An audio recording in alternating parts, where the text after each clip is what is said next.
We estimate the vote for Lee Teng-hui went up about 5%. They helped him get elected by a larger margin. They solidified Taiwan concerns and brought the Taiwan people together against them. But worse, what they did was to energize and build up the US-Japanese Security Peace Treaty. President Clinton met Hashimoto of Japan the next month and expanded the role for Japan in Asia. Number two, they gave the Americans good reason to establish theater missile defense, that they had fired missiles and we had to think very seriously about countering those missiles. These two things, the Japanese Security Treaty with the United States, theater missile defense, are an absolute anathema to China. They got a strong, quiet reaction from ASEAN. As you know, Zhang Xiaoyan went to ASEAN immediately thereafter, met President Suharto, and went to Malaysia. And finally, they did something that hasn't been done since 1958. They clarified American resolve.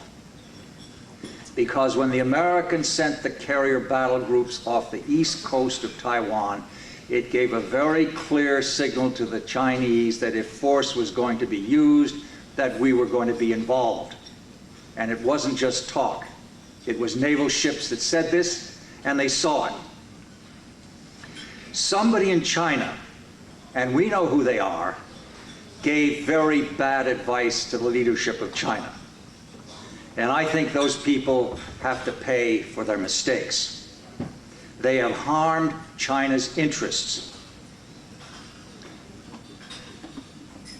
We have an indication clearly from the trip from Zhihaotian to the United States and from certain reports we have of the latest meetings of the Politburo in China with the Taiwan group that the Chinese have pushed back their schedule for Taiwan, extending it out for 10 to 15 years. This came about 4 months or 5 months after they had reviewed the results of their exercise. And I think this indicates that the people that were pushing for military action lost the argument. That, I think, is the lesson of the Taiwan Strait exercise of March '96. Second, democracy in Taiwan. First, I think before we talk about democracy in Taiwan, we have to recognize that there is a powerful pro-China constituency in the United States. And I'll spell this out for you because it's good to know what the other people are saying. And this group is getting more influential. First, U.S. has many, many businessmen who focus and concentrate on the China market. 1.2 billion people, 10% growth per year, and $100 billion of foreign exchange. It makes businessmen very greedy, and this lobby has gotten very powerful. Number two, you have amateur geopoliticians talking about the size of China, the next superpower, and that the United States must engage. That's the second argument. The third argument, you have the romantics. China-focused academics, many of them fell in love with their Chinese language teacher and married them. But they became very much obsessed with China in a romantic sense. Fourth, there are people that keep talking about the Taiwan issue, Taiwan Wanti. They always link it. Taiwan problem, Taiwan issue, Taiwan dilemma. These people are still around and they are very vocal. And they would like to blame Taiwan for all of their own mistakes.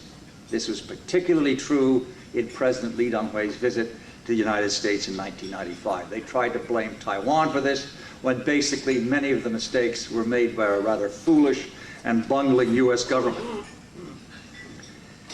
And I think this leads to the next group, basic incompetence in people in the government with whom we have had to deal, who did not understand the China situation, and over the last 4 years this has been a disaster.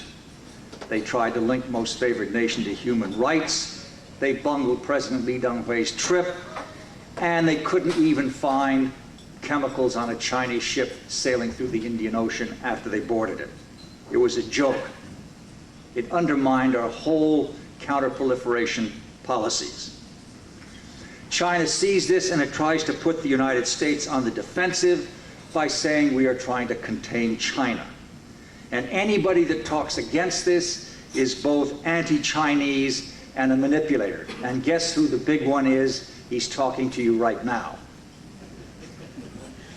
If you read the newspapers, you will see that the Chinese are very, very unhappy with things that I have said. They are particularly unhappy with an article I wrote in the New York Times on October 24th. And if you look and read your own Qiaobao of 5 December 1996, there is a man called Wang who is very, very angry at me. He says, I don't understand China, and he says, I have to learn about China. Well, I say to him, you are doing Beijing's bidding, and your quote of Confucius, he quotes Confucius, and he says, there is no righteousness in war, and China, PRC, People's Republic of China, is against war. And I said, haven't you read any history recently? Have you been living in a cave, Mr. Wang? Don't you know what's happened? Ask the Indians in 1962 how peaceful China is. Ask the Russians in 1969. Ask the Vietnamese in 1979. Ask the Koreans in 1950. Ask the people on Taiwan, 1954, 58, 95, 96. They're picking fights with everybody on the border. There's nothing peaceful about it. Peaceful and against the Philippines and mischief-free, 1995. There has been continuous violence on the periphery. No matter what the justification is, it's been violent. We take this very seriously, and when they talk about being asked, starting a fight, we listen. We fought them in Korea. I was in Korea in 1952. I know that the Americans are trapped in 50. And I know that they can be serious with what they say. And they spelled out their whole strategy very clearly in 1985, saying that they are going to reaffirm that they are going to fight small wars on their periphery with weaker powers. They've said it. It's all in their documents. But we recognize that China can be peaceful and commercial. But we would be fools if we did not recognize the other side, the dark side, when historical evidence is obvious. And I suggest that Mr. Wang review Chinese history. But getting to Taiwan democracy, this, of course, is part of a world trend. And I read about this very important conference you had in Taipei in August of 1995, where 25 countries came and gathered in Taipei. And you had messages from Václav Havel of Czechoslovakia, Aung San Suu Kyi of Burma. You had some of the most important American scholars, Bob Scalapino, University of California, Sam Huntington of Harvard, and of course my old friend Tianwen Mao in Taiwan. But what they were talking about was the third wave of global democratization. This great democratization wave started 20 years ago. It started in Greece, Portugal, Spain. It spread to Korea and the Philippines, Taiwan. A worldwide trend. One of the most important democracies in this new wave, pointed out by my friend Carl Gershman of the National Endowment of Democracy, he said, is of course the new wave in Taiwan. 40 to 60 countries have made this transition to democracy in the past 20 years. And what we see is happening is the establishment of political institutions, the rise of the civilian over the military, and a civil society exercising a degree of tolerance and participation. We see the emergence of a free press, democratic elections, and freedom of assembly. Again, many countries are still struggling. It's unformed, and some even have gone backwards. But the point is, if you look out at the TV tonight, Bulgaria and Yugoslavia today going through the throes of democracy. It is a new wave.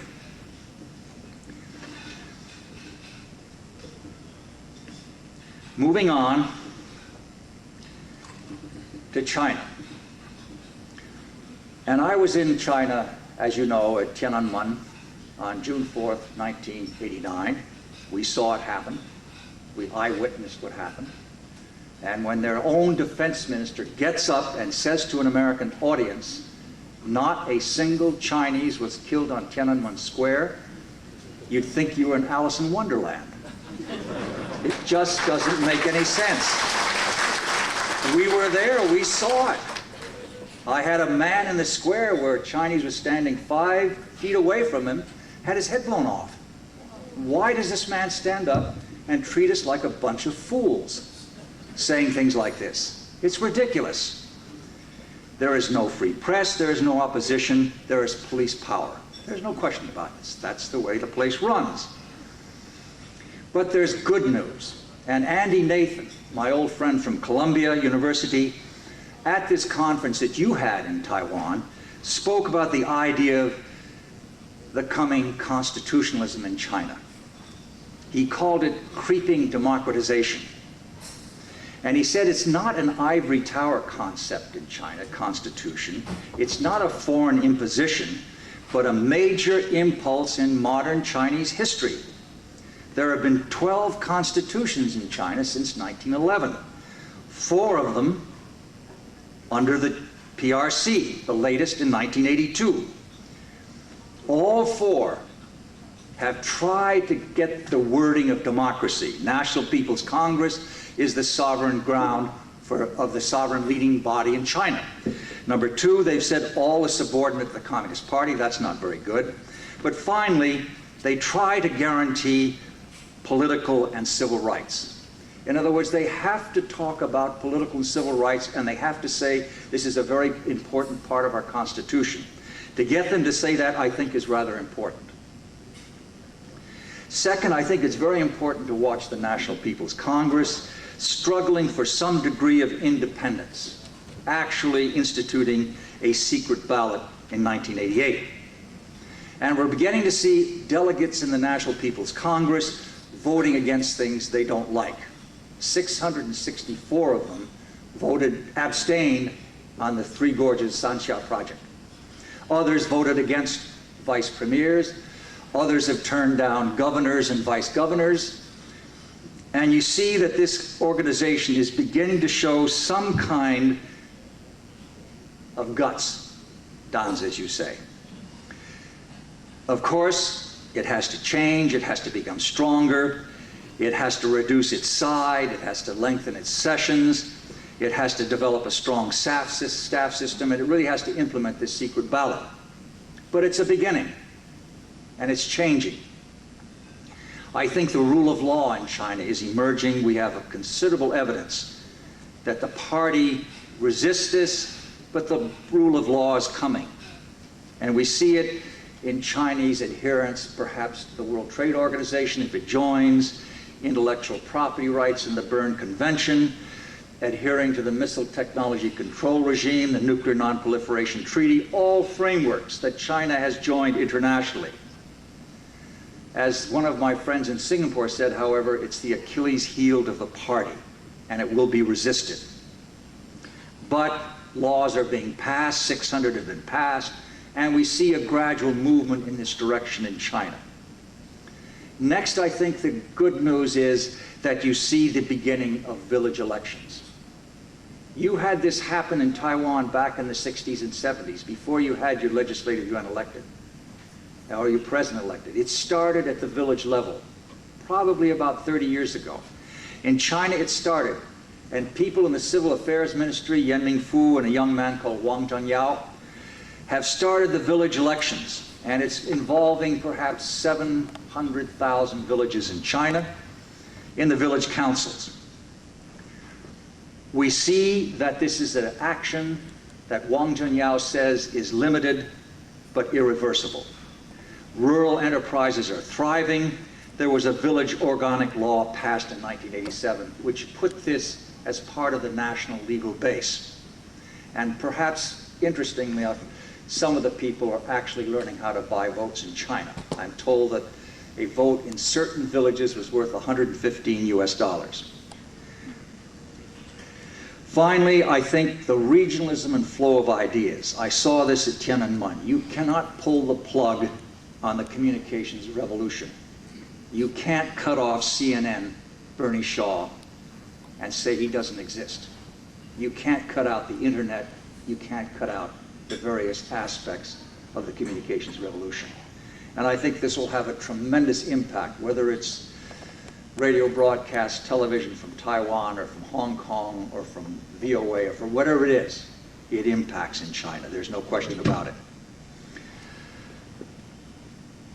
And it's also important, I think, to realize that what China says today about what its politics are certainly may not be the same thing in 10 years from now. I remember less than 20 years ago, the Chinese were saying in the most nasty way that Coca-Cola was evil. Chinese would lose their national pride if they drank it. They would succumb to capitalist decadence. They would harm Chinese basic national interests. They would become slaves to foreign sellers. 75 million cases of Coca-Cola were sold in 1992. Obviously, all of this rhetoric didn't work. If you look at what they were said, even when I was in China in 1970-75, they had the three no's. No foreign investment, no joint ventures, no foreign exploitation of natural resources. Look at China today. Look at the tremendous change that's taken place. Flat statements of principle were given, which have been reversed 100%. So I say that when you look at it today, you can't predict what process will take place in the next 10 or 20 years. If we look back and we see the zigzags of the Cultural Revolution, the Great Leap Forward, Tiananmen, and the retrenchment campaign that took afterwards, it would make anyone cautious of wanting to join them or be taken over by them. But on the other hand, it indicates that China is zagging in another direction, and this direction, I think most people feel, is irreversible because it brought the greatest prosperity that China has had since its founding. There is a downside. There are difficulties. China has 50 million members of the Communist Party. It just boggles my mind. An interesting study done by Richard Wilson recently said that actually China today has one cadre for every 34 people. When they took over the mainland in 1949, they had one cadre, one official for every 290 people, and under the Tang Dynasty there was one for every 8,000. When you have that kind of exploding government, we can tell you here in Washington or any place that it's not healthy for any economy. That if you have too many bureaucrats, it drags down the economy, and this seems to be a phenomenon that China has not been able to solve yet. It's a huge cross to bear. It's a huge reactionary block to change. I think the other thing we have to be very careful about is what we call rising nationalism. The military jingoism about we must use force, we must liberate, we must take care of our national sovereign interests. When people start talking about this kind of thing and making it front and center, you have to put your hand on your pocketbook and be very careful what they're going to try to do next. So, in conclusion, the question is, should Taiwan veer off politically or stay heavily engaged?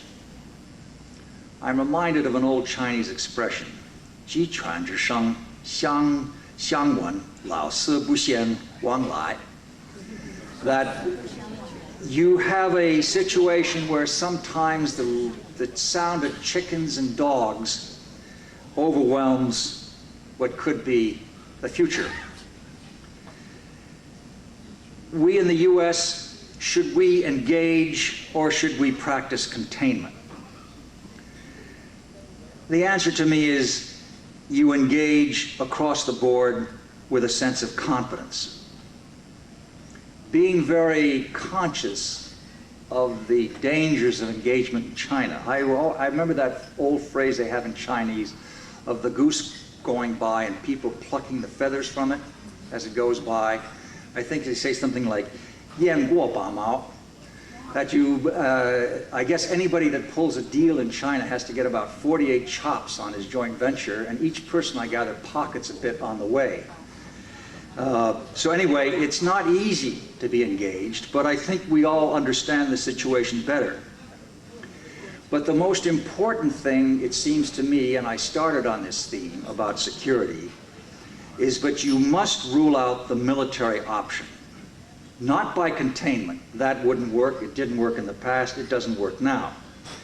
But by forward deployment and credible deterrence against those who would practice military adventurism. That's the point you have to make. Being involved in the military just doesn't pay off, so look for other things to do.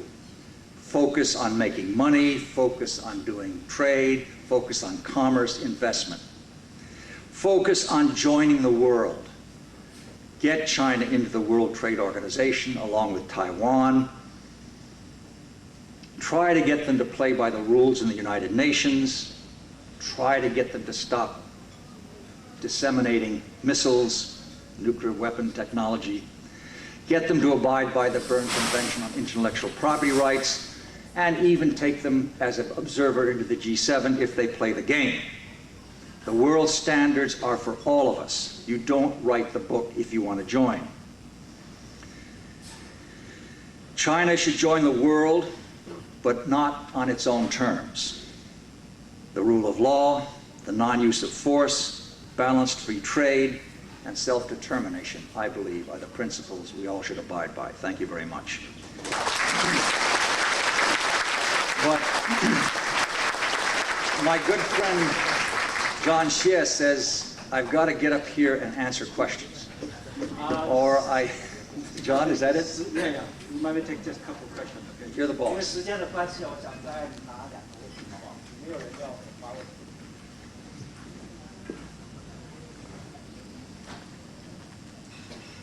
Okay. Over there. Yes, I remember that. You had one. You're going to get me on that tomorrow, weren't you?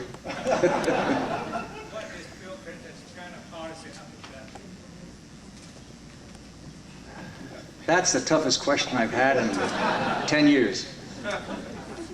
What is his China policy? Well, I think the word you hear most often is constructive engagement. And I just read an article by a man called Wang Jisi in China who says constructive engagement is nothing more than an American trick to undermine and destroy China. It's what they call 和平演变. Peaceful evolution. You're out to destroy us with your constructive engagement. It's nothing but a false, hypocritical means to undermine us. My sense is that I looked tonight at the news and there were 5 priorities for the new Clinton administration, and China was not one of them. Maybe that was just an oversight in this meeting he had today. But it seems to me what he is moving towards is trying to engage the Chinese on a broad front and trying to establish common goals and set aside differences. This is the old expression, 求同存异. It's an expression the Chinese use a great deal, and I think that we are now feeding it back to them. Let us get areas where we can cooperate, whether it's in South Asia, South Korea, critical in Korea. And it seems to me that it's in China's interest to cooperate with the Americans on areas like Korea, and I think that Clinton will put a great deal of emphasis on that. I think number 2, he's going to try to get them to buy on to a compromise formula for joining the World Trade Organization. I think that's what he's going to try to do. I think 3rd, he's going to try to engage them in a military way where he can find out more about their obscure system. We use the term 透明度, transparency. We want more transparency, but you know the Chinese have never been transparent. They have an old saying, when capable, feign incapacity.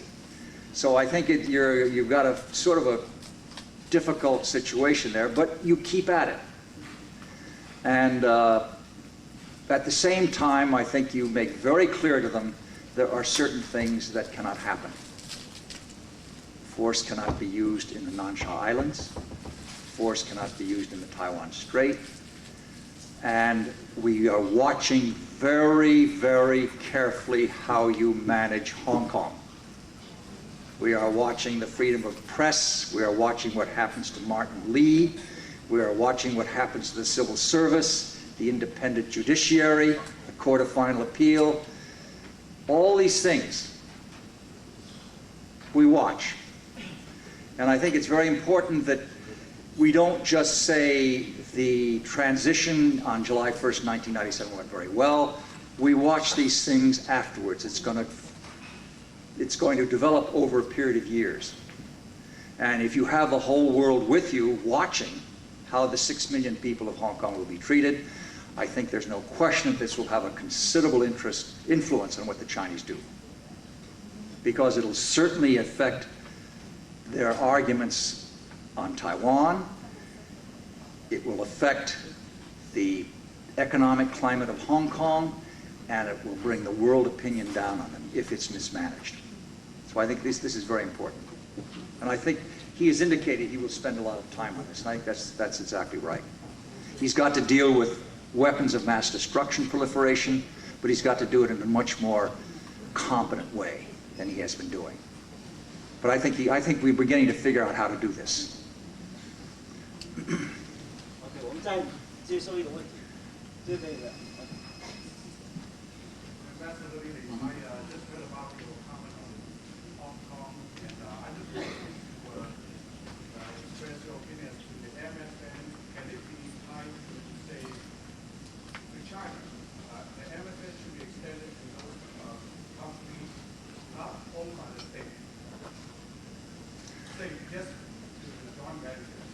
In this respect, we will help a lot for the Taiwan and Hong Kong merchants to be more aggressive in the business in China. You mean if we extend most favored nation unconditionally? We don't bring it up every year? It should be conditional. It should be conditional, but restricted only to the joint venture, overseas joint venture in China, not to the state-owned company. I don't think we can do that. I really don't. I don't think our legal system can accommodate that. I mean, it's, with this idea, Nancy Pelosi has brought this up. And other people have looked at it. The strong mood now is to extend it and get it off a plate as an instrument of coercion on China. I think that we had such a disaster with it in 1993-94. It was so badly handled. We told the Chinese, we gave them 7 public humiliating conditions they had to meet. Of course they rejected it. It didn't work, and we backed down, and we delinked it. If we tried to do something like partial linkage, it wouldn't work. Nobody else in the world does this. We are the only country in the world that does it. And it seems to me it's the kind of discriminatory tariffs that would put you right up against GATT and World Trade Organization. It would go against that. Because if a country joins GATT, you're supposed to extend unconditional most favored nation. I don't think the United States can run around and start making special rules, because that's what China wants to do. I don't think we can do that. It seems to me there are other ways to influence China rather than the MFN thing. Most favored nation is not what it is, as you know. It's simply normal trading status. And if we're going to compete in China, if we're going to have our investments there, I don't think we can get in the business of slapping it on state-owned enterprises, because those state-owned enterprises are almost basket cases already. I mean, they're in deep trouble. China is saddled with these organizations. They're losing money. They're sucking up subsidies. They're way overstaffed. It's their biggest problem. And I think it'd be very dangerous to begin to mess in that thing, because it could cause great social chaos. And I don't think we understand enough about the situation to get into that kind of a thing. Yeah. Okay?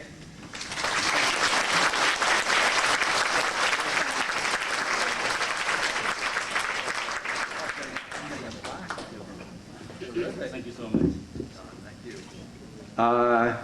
台湾商会为了表示感谢李洁明大使老远从华盛顿 DC 来这边给我们演讲，我们特别要赠送他一个匾额，这个匾额上面写着“欢迎李洁明大使”，那么是一首诗，这首诗的题目是“欢迎李洁明大使驾临台商会”，那么诗文的内容是欢天喜地连开春，迎接贵宾华府生，礼君大明照北京，节亮高峰两岸亲。明理小玉世人问，大陆政策何繁纷？始节铮铮名为本，驾驭潮流以事成。临危不乱邦可正，台海风云大家论。商贾忧国不后人，废有旧教假日真。这个匾额是由旧金山湾区台湾商会会长陈文良及全体会友见证。那么有一个 English version。Just now, the Douglas want me to read this out. Let me read the English version for you. Taiwanese Chamber of Commerce, San Francisco, welcome Ambassador James Liddy. On this special day in the early 1997, we welcome a VIP from Washington, D.C. Mr. Liddy is well known for his job in Beijing. His novel character earns him respect everywhere. He shows us the theory of peace, and we ask, should the Chinese policy be united or separate? The ambassador told us the truth of democracy. Whoever follows the world trend will alive. Those who not lost in a tough time will survive. Everyone talks about the Taiwan Strait. TCC's members and friends gather in Holiday Inn to listen to Ambassador Liddy's speech. Thank you.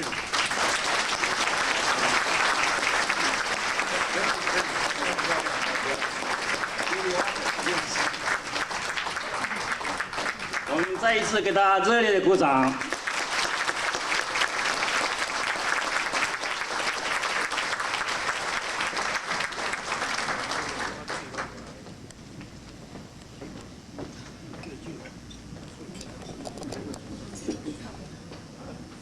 We would like to thank Mr. Lee again for his insightful analysis of the delicate relationship between three countries.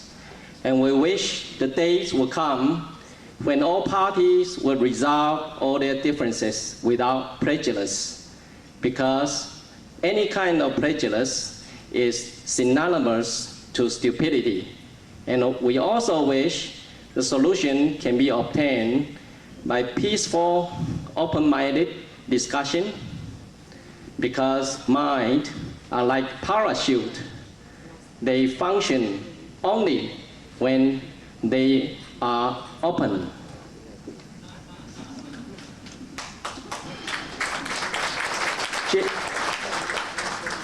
接着下来是今天晚上的表扬。今天晚上要表扬的是长辈会的会长郑志道先生。郑先生在1991年开始为长辈会服务，1995年、96年他接任会长。长辈会是你若超过50岁，就会使参加长辈会。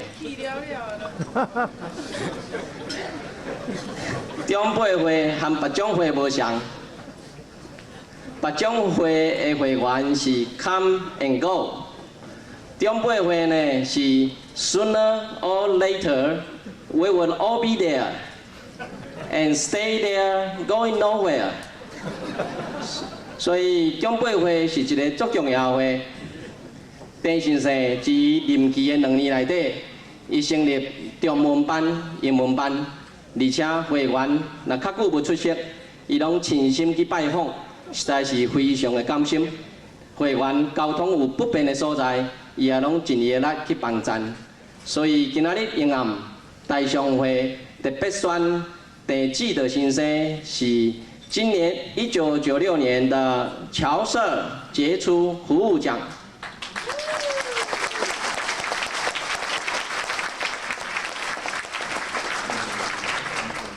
我们就请陈会长颁奖给郑会长。他在演讲当中，我们已经颁奖了哈，我们再给他一个很大的鼓掌。这个郑会长要不要来讲几句话？各位在座的贵宾，今天晚上非常感谢旧金山湾区台湾商会给我这个光荣，给我一个肯定。但是这个奖不是属于我的，是属于北加州台湾长辈所有的会员的。因为没有这个舞台，我正知道没有办法在湾区做义工。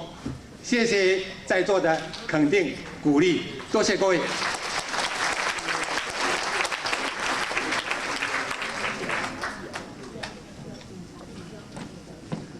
接着下来是颁奖。12月8号，台商会跟台高高尔夫球队在哈丁 Park San Francisco 举办了一场非常成功的高尔夫球比赛，参加的球员非常的踊跃，得奖的人也不少。我在这里把得奖的名单念一下，如果你们在场的话，请到前面来领奖。总杆第1名是 Mr. 刘黑 Kurachi， 第2名是 Tony 苗，第3名是 James Shen， 第4名是 Edward 张，第5名是 Jonathan Chan。净杆按照新贝利亚的算法，第1名是 Lisa 廖，第2名是 William Ye， 第3名是 Paul Chen， 第4名是 Yukang Chen， 第5名是 Charlie Wu。请到前面来领奖，因为时间的关系，我们就一起颁奖。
在这一次高尔夫球比赛，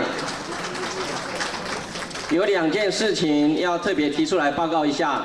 第一件事情是一杆进洞奖，感谢 Mary Huang 的安排，国马汽车的 Michael Shen 要赠送给一杆进洞的人一部新车。比赛的当天，这部新车就开到球场，是一部 Q45 Infinity。结果 Lisa 撂了球在第3洞，一直往洞口滚过去，在离开洞口几寸的地方就停了下来，还是没有一杆进洞，车子还是被开回去，实在非常的可惜。请大家明年定做请早，相信那一部车子还是在那里痴痴的等，大家再接再厉，总有一天等到你。